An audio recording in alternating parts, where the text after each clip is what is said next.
ராம் சீதா சீரியலில் இப்போ ஒரு அட்டகாசமான ப்ரோமோ வந்திருக்கு. சீதாக்கு ஆப்பு வைக்கணும்னு நினச்ச கல்பனாக்கும் நம்ம மகாக்கும் வேற லெவலில் வந்து முத்தாரம்மன் வந்து ஆப்பு வச்சுட்டாங்க. மிஸ் பண்ணாமல் ஃபுல்லோடையும் கேளுங்க. அதுக்கு முன்னாடி இந்த வீடியோ பிடிச்சிருந்துச்சுன்னா லைக் பண்ணி பாருங்கள். ரொம்ப பிடிச்சிருந்துச்சுன்னா சேனலுக்கு வந்து சப்ஸ்கிரைப் பண்ணி கண்டினியூஸாக ஆதரவு வந்துட்டாங்க. வெளியில் போய் சாப்பிட்லாமா? இவங்க சூப்பராக சமைக்கிறாங்க உமா. இருந்தாலும் வெளியில் போய் ரொம்ப நாள் ஆச்சு இல்லை, நம்மளும் ஃபேமிலியாக வந்து கெட் டுகெதரா எங்கேயாவது ஒரு பார்க்கு பீச்சு எங்கேயாவது போகலான்னு சொல்லிட்டு வேற லெவலில் பிரம்மாண்டமான ஒரு ஹோட்டலுக்கு வந்து கல்பனா வந்து கூட்டிகிட்டு வராங்க. அந்த இடத்துல அப்பன்னு பார்த்து இவ்வளோ பெரிய ஹோட்டலா? ஆமாம், இவ்வளோ பெரிய ஹோட்டல் தான். நான் ட்ரீட் வைக்கணும்னு முடிவு பண்ணுறேன்னா காசு பணத்தெல்லாம் பார்க்கவே மாட்டேன். 10 லட்சம் ஆனால் என்ன, 1 லட்சம் ஆனால் என்ன, நல்லா நிம்மதியாக செலவு பண்ண தானே வாழ்கிறோம் அப்படின்னு சொல்கிறாங்க. அதுவும் ரைட்டு தான் சொல்லிட்டு மிகப்பெரிய பிரம்மாண்டமான டைனிங் டேபிளில் மொத்த குடும்பம் உட்காந்துருக்காங்க அந்த இடத்துல. அப்பன்னு பார்த்து பேரட்டை சூப்பரான டிஷ் எல்லாத்தையும் வந்து ஆர்டர் பண்ணுறாங்க.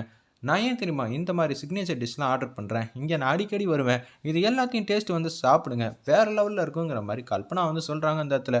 சரி கல்பனா, நீ சொல்லிட்டல எல்லாம் கரெக்டாக இருக்கும், சேதுராமன் தானே சொல்லும்போது இருங்க நான் வெளில போயிட்டு வந்துடுறேன்னு சொல்லி கல்பனா வந்து ஒரு பேரர் வந்து பார்க்குறாங்க. ஒரு டப்பா வந்து கையில் வந்து கொடுக்குறாங்க. இந்த டப்பாவில் இருக்கிற ஒரு முக்கியமான பொருள் தான். இந்த பொருளை வந்து சாப்பாட்டில் வந்து கலந்துட்டு அந்த ரெட் கலர் சாரி கட்டியிருக்காங்களே அவங்களுக்கு கொடுக்கணும். சரியா? அதுக்கு நான் உனக்கு 10,000 தரேன். மேடம், தெரிஞ்சால் 1 மாதம் சம்பளம் வந்து கொடுக்குறேங்கிறீங்க, ஆனால் என் ஆயுசுக்கு என் வேலை இல்லாமல் போயிடுச்சுன்னா ரொம்ப கஷ்டமாயிடுமே.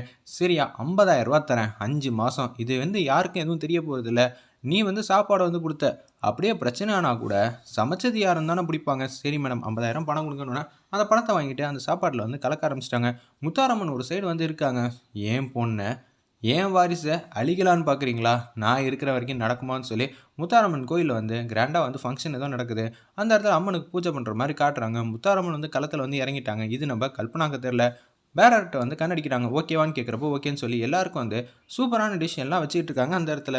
சீதா, உனக்காக தான் நல்ல டிஷ்லாம் வந்து ஆர்டர் பண்ணியிருக்கேன். இந்த சிக்கன் வந்து சாப்பிட்டு பாரு, இந்த சிக்கனில் தான் சிக்னேச்சர் டிஷ்னே சொல்லலாம் அப்படின்னு சொல்லும்போது அந்த பீஸ் எடுத்து அப்படியே இந்த பக்கம் வைக்கிறாங்க.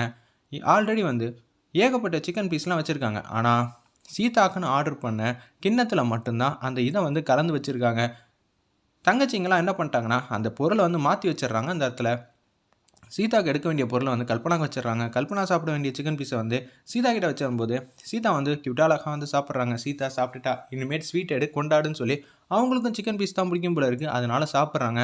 அந்த ஒரு பொருள் கலந்தாங்களே, அது கல்பனாக்கே வந்து ஆப்பு வைக்கிற மாதிரி அதை தான் வந்து ரசித்து சாப்பிட்ற மாதிரி காட்டுறாங்க. வேறு லெவலில் மாசாக இருந்துச்சுன்னே சொல்லலாம் அந்த சீன்லாம்.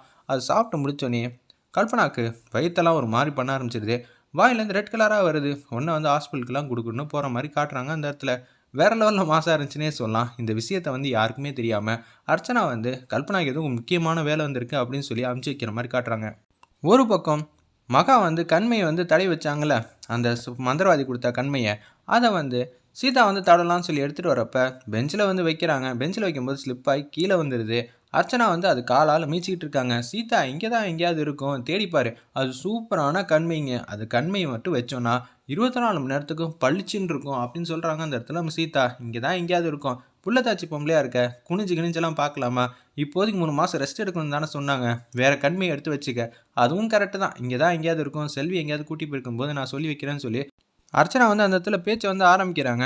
என்னது இந்த கண்மையில் வந்து அவ்வளோ பவர்ஃபுல்லாக இருக்கும், இத்தனை நாளாக நம்ம ஏகப்பட்ட பிராண்டான கண்மையெல்லாம் யூஸ் பண்ணி கூட அது சட்டுன்னு டக்குன்னு போன மாதிரி தான் இருக்கும், சரி இதை எடுத்து வச்சுக்கலாம்னு சொல்லி யாருக்கும் தெரியாமல் வந்து அதை எடுத்துக்கிட்டு அவங்க ரூமுக்கு வந்து கொடுக்குன்னு போகிறாங்க. போனதுக்கப்புறம் ட்ரெஸ்ஸிங் டேபிள் முன்னாடி உட்காந்துக்கிட்டு அந்த கண்மையை வளைச்சி வந்து கண்ணில் வந்து தடவுறாங்க. வேறு லெவலில் மாசாக இருந்துச்சுன்னே சொல்லலாம்.